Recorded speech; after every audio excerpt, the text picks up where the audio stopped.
एकीकडे नाशिकमध्ये खरात बाबा, आता मुंबईमध्ये एक बाबा, जळगावमध्ये एक बाबा आणि आता एक संगमनेरमध्ये बाबा समोर आले। कोल्हेवाडीच्या संगमनेरमधली कोल्हेवाडी आणि त्या ठिकाणी भोंदू बाबा कार्यरत असल्याचं कळतंय।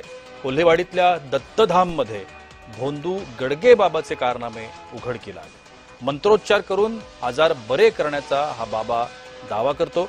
रुग्णांकडून हजारोंनी या बाबांना देखील पैसे उकळल्याचा आरोप आहे। फसवणूक आणि बेकायदेशीर प्रकारांचा देखील संशय आहे, तशा पद्धतीची माहिती मिळते।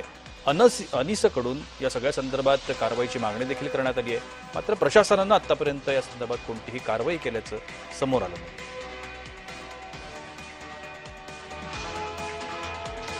आत्मरूपी चैतन्याच्या शक्तीने जे काही कॅन्सर रूपी गाठ आहे त्यामध्ये प्रवेश केलेला आहे।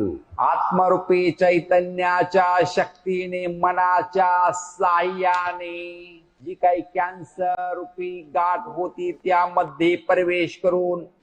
आणि बातमी नाशिकमधून। नाशिकमध्ये सकल हिंदू संघटना एकवटली आहेत। टीसीएसच्या घडलेल्या घटनेच्या निषेधार्थ त्या ठिकाणी मोर्चाचं आयोजन करण्यात आलं। मोर्चामध्ये मोठ्या संख्येनं हिंदू संघटनांचे कार्यकर्ते सहभागी झाले।